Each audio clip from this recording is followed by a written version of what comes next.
नमस्कार, मैं अर्चना। मेरे YouTube चैनल पर आप सबका स्वागत है। फ्रेंड्स, इससे पहले मैंने अपने 2 वीडियो जुखाम पर बनाए हैं। ऐसे लोग जिनको बार बार जुखाम होता है, हर मौसम में जुखाम होता है उनके लिए, और दूसरे वो लोग जिनको ठंड के मौसम में ज़्यादातर जुखाम होता है, ऐसे लोगों के लिए भी मैंने वीडियो बनाया है। आज मैं अस्थमा के बारे में बात कर रही हूँ। कुछ लोग ऐसे होते हैं जिनको हल्का फुल्का माइनर सा अस्थमा होता है, जो मौसम बदलने के साथ होता है। वो इन्हेलर वगैरह लेते हैं और महीना 2 महीना इलाज कराते हैं डॉक्टर से, फिर सही हो जाता है। फिर जब 3-4 महीने बाद फिर मौसम चेंज होता है, फिर उन्हें अस्थमा की शिकायत होती है, फिर वो डॉक्टर के पास जाते हैं, फिर थोड़ा सा दवाई वगैरह लेते हैं, 1-2 महीना इलाज कराते हैं, फिर ठीक हो जाते हैं। मतलब उनका एक कंटिन्यूसली चलता रहता है कि मौसम बदलने के साथ उनको अस्थमा होता है। कुछ लोग ऐसे होते हैं जिनको हमेशा अस्थमा रहता है और बहुत भयंकर अस्थमा रहता है, और वो 12 महीने अस्थमा की दवाई लेते हैं, इन्हेलर यूज़ करते हैं, लेकिन फिर भी उनको अस्थमा में पूरा आराम नहीं आता है। बस वो दवाइयों से ही उनका कंट्रोल में रहता है, और जो वो दवाई खाते हैं उन दवाइयों के साइड इफ़ेक्ट्स से उनको दूसरी अन्य बीमारियां और लग जाती हैं। तो पहले तो एक अस्थमा एक बीमारी, फिर उसकी दवाइयों से दूसरी और कई बीमारियां लग जाती हैं। देखिए, यदि आपको अस्थमा है, अब चाहे वो माइनर हो, मौसम बदलने के साथ होता हो, या आपको हमेशा ही अस्थमा रहता हो, भयंकर अस्थमा रहता हो, और आपको 12 महीने दवाई खानी पड़ती हो, तो भी दोनों तरह के लोगों के लिए जो आज मैं आपको बहुत ही सरल उपाय बता रही हूँ, यदि आप ये उपाय आप रोज़ अपनाएंगे, रोज़ करेंगे, तो इससे आपका जो अस्थमा है वो 100% आपका क्योर हो जाएगा। 100% आपका अस्थमा दूर हो जाएगा। आपका अस्थमा जड़ से चला जाएगा और आपको कभी भी अस्थमा की या सांस फूलने की, सांस की परेशानी नहीं होगी। देखिए, कुछ भी नहीं है इस उपाय में, सिर्फ आपको 2 प्राणायाम करने हैं और 1 आसन करना है। प्राणायाम सिंपल वही कपालभाति और अनुलोम विलोम, ये 2 प्राणायाम आपको रोज करने हैं, एक कपालभाति और दूसरा अनुलोम विलोम। देखिए, कपालभाति क्या होता है कि जब हम कपालभाति करते हैं तो उससे क्या होता है, जो हमारे फेफड़े होते हैं, कपालभाति से उनका व्यायाम होता है, उनकी एक्सरसाइज होती है। तो उससे जो नलियाँ सिकुड़ियाँ होती हैं और उसमें जो अंदर फेफड़ों के अंदर जो कफ भरा रहता है, बलगम भरा रहता है, तो कपालभाति करने से क्या होता है, वो बलगम बाहर निकलता है। तो कपालभाति जब हम करते हैं तो हमारे फेफड़ों की एक्सरसाइज होती है और फेफड़ों में जमा बलगम बाहर निकलता है, फेफड़ों की कार्य क्षमता सुधरती है। ठीक है। दूसरी तरफ जब हम अनुलोम विलोम करते हैं तो अनुलोम विलोम करने से हमारे क्या होता है, फेफड़ों में ऑक्सीजन का प्रवाह बहुत अच्छा हो जाता है, यानी कि हमारे फेफड़ों में ऑक्सीजन की मात्रा बढ़ जाती है और हमारे फेफड़ों की कार्य क्षमता सुधर जाती है, क्योंकि जब हमारे फेफड़ों में ऑक्सीजन की मात्रा बढ़ गई, हमारे उससे क्या होता है कि हमारे फेफड़ों की कार्य क्षमता बढ़ जाती है। तीसरा जो आसन मैं आपको बता रही हूँ वो है मत्स्यासन।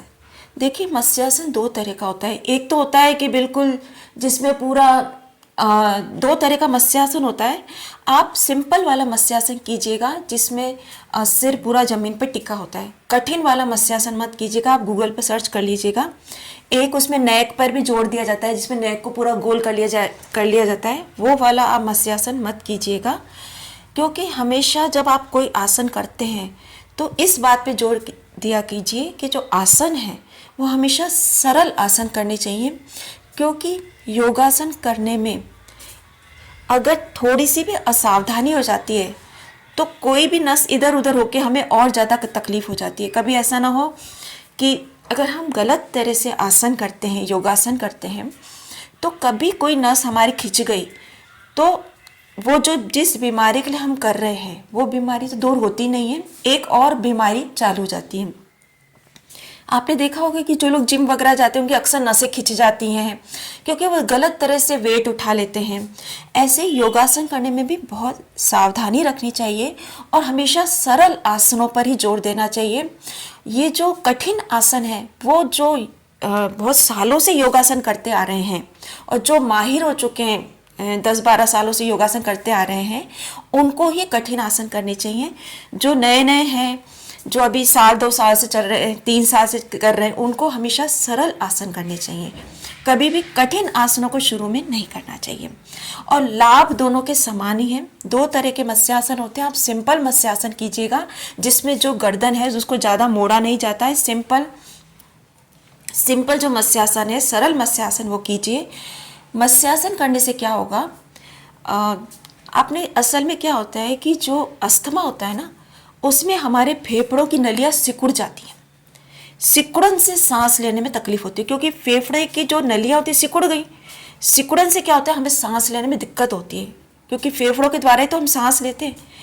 तो जब हम मत्स्यासन करते हैं तो हमारी छाती फैलती है। छाती को वो मत्स्यासन क्या करता है, चौड़ा करता है। तो जब हमारी छाती फैलती है तो उसके साथ साथ हमारे जो फेफड़े हैं वो भी फैलते हैं। तो फेफड़ों की जो नलियाँ हैं उसकी सिकुड़न दूर हो जाती है।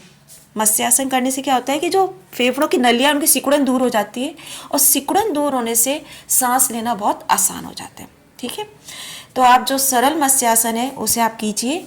आपको इससे अस्थमा में, आपके दमा में बहुत फ़ायदा होगा। फेफड़ों की सिकुड़न दूर होगी, सांस लेना आसान होगा।